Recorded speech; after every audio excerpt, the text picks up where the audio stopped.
So dari zaman homework prep malam sampai gaduh kecil pasal makanan kat Dewan Makan, I've seen their story grow.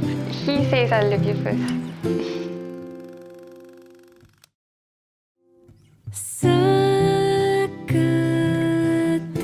Boleh bising.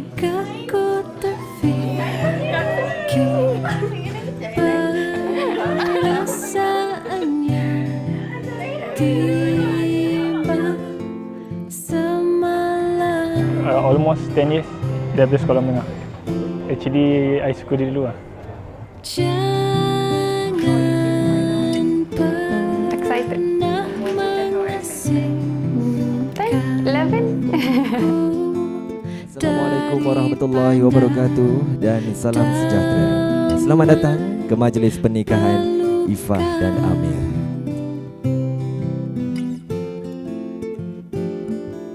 Terhenti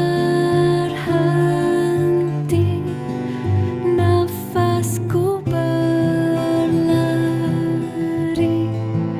semula jadinya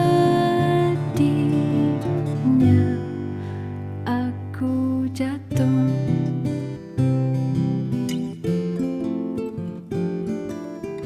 Bismillahirrahmanirrahim. Muhammad Amir Ikram bin Haji Muhammad Yusof. Ya, saya. Aku kahwinkan dikau dengan anak perempuanku Ifah Syafi Izzati binti Jamsul dengan mas kahwinnya RM300 tunai. Saya terima nikah Ifah Safi Zati binti Jamsul dengan mas kahwin sebanyak RM300 tunai. Alhamdulillah. Ini saya ingin mengisytiharkan pernikahan Muhammad Amir Ikram dengan pasangannya Ifah Safi Izzati adalah sah mengikut hukum syarak. Alhamdulillah. Okay tak?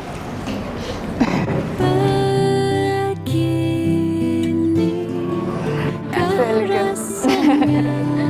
Sedih juga. Jaga diri elok. Jadi isteri yang baik.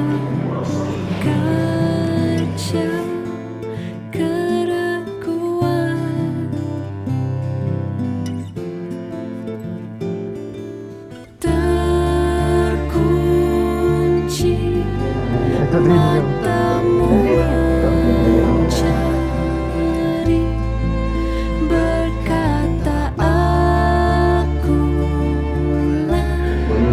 yang dinanti.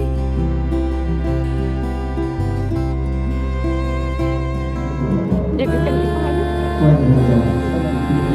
Mak jangan menting tak tahu. Berbisik hatimu, semula jadinya.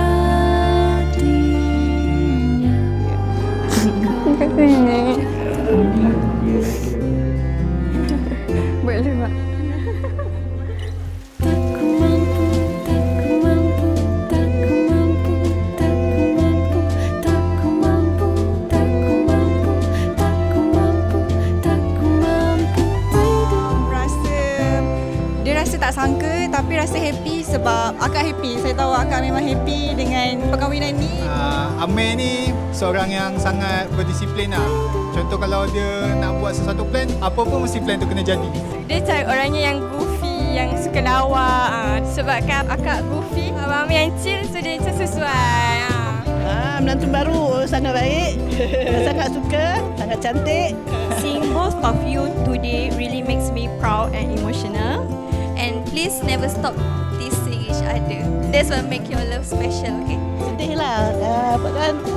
Bukan kata kehilangan, tidak kan. Tapi dia dah dewasa, dah ada isteri. Mesti bersyukur kerana dapat isteri yang baik. Untuk Ikram, jaga Ifah baik-baik, tunaikan tanggungjawab sebagai husband. Semoga menjadi suami yang baik. Dan jadilah suami yang sentiasa utamakan isteri.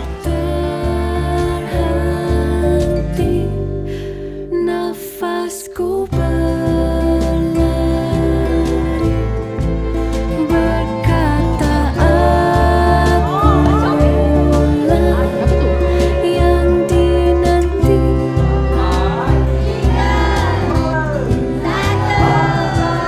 Berlaku berbisik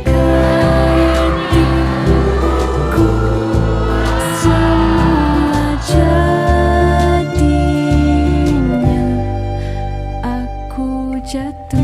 Buat Amir dan Ifah, Abah dan Mak doakan kebahagiaan hingga ke akhir hayat. InsyaAllah hidup kita akan berjaya dan bahagia dunia dan akhirat.